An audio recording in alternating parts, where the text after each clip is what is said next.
Hello internet. So I've been a little bit of a busy boy in the background. What are these?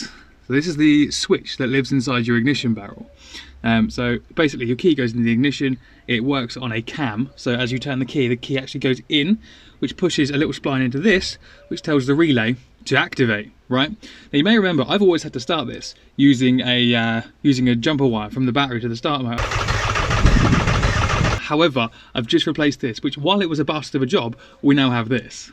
Firstly, listen, turn the key once, relay, relay, cool.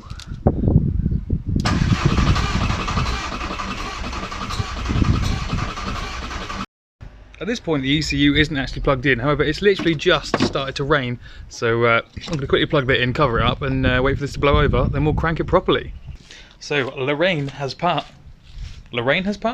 Who's Lorraine? Let's plug in this ECU and see what happens, I guess. I've already plugged it in. I mean, here's one I prepared earlier. Okay, so I genuinely haven't tried this before. Every time I've turned the key, you've seen, which was a minute ago. So I've just plugged the ECU in. I followed the wiring diagram that Erkan put on the Mark II Caddy forum, so I don't know if it will start. I don't think it will. We've still got the fuel, you can kind of see, can you see that? No, but never mind. We've still got the fuel in it, 11A bottle down there. Just to see if it tries to start. Can't run it for long because the intercooler pipe is a bit too close to the auxiliary belt. But let's have a go.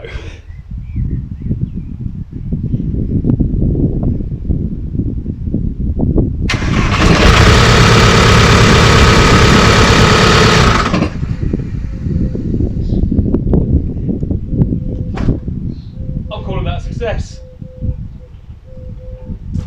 Sounded like crap though. I'm well chuffed. Sounds terrible though, so I've got to try and work out what that is. Again, the only thing that's actually on it is a downpipe, and there are several things that are actually still loose. There's a chance it's just kind of knocking about between stuff, so I'm going to go around and tighten everything up. It's got no exhaust on it, so I'm going to try and fit the midsection of the exhaust, see if that changes the note at all. What I'm going to do quickly is just bolt in the accelerator pedal and see if it revs, because if it revs, then I know I've wired the accelerator correctly, which is always going to be a bonus. I'm not going to rev it hard, obviously, because if it turns out that the noise isn't coming from the exhaust, then it's coming from the engine itself, then you don't want to rev that, that's pretty bad.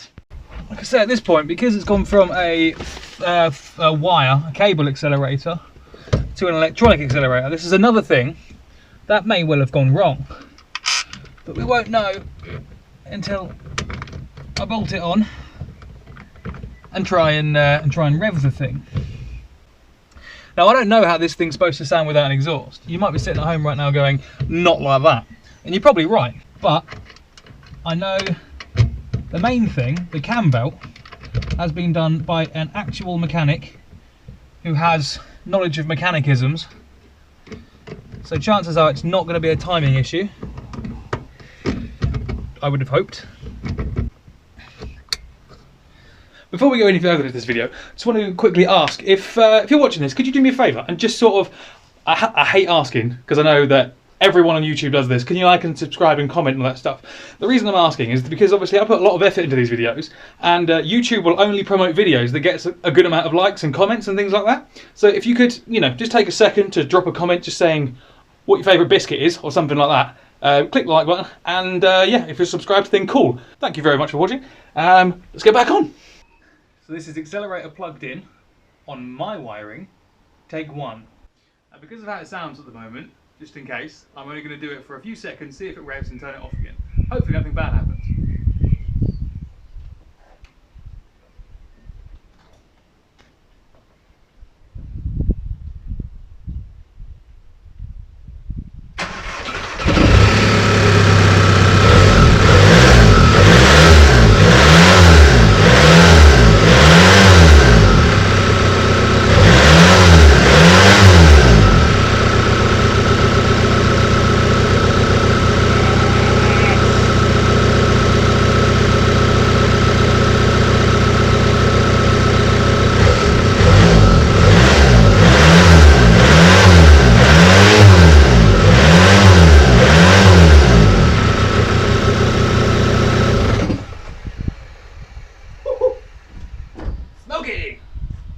I didn't expect that.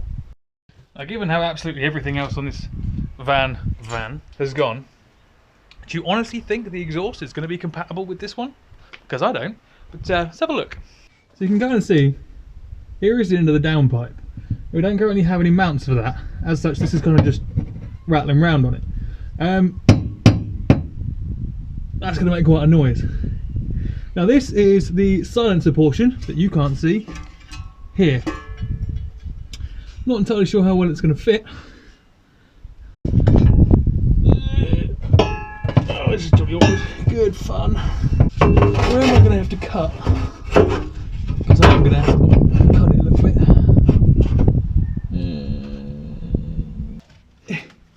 Is it a 13?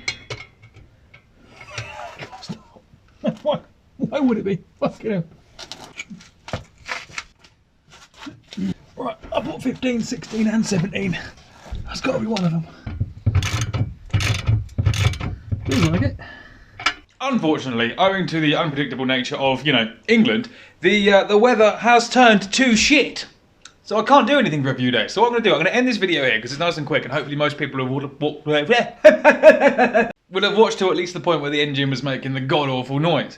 So if you know why it's making the noise, it could just be because it hasn't cycled oil in a long time. Maybe that's the problem. It could be some kind of fluid issue. It could be because of the engine mounts. I don't know. If that noise is familiar to you, then please tell me what it is so I can try and get this thing running nicely. That'd be good. But it's running. We're there. It's at the point now where it will run. The drive shafts turn with the engine, so therefore, theoretically, it could drive. I have only run it for a few minutes at the moment, and the fuel pump still doesn't prime. So that's the next thing we've got to sort out. However, we're there. Anyway, as I mentioned earlier, like, comment, subscribe, help me grow the channel. That'd be wicked. I'll catch you next time. Take care.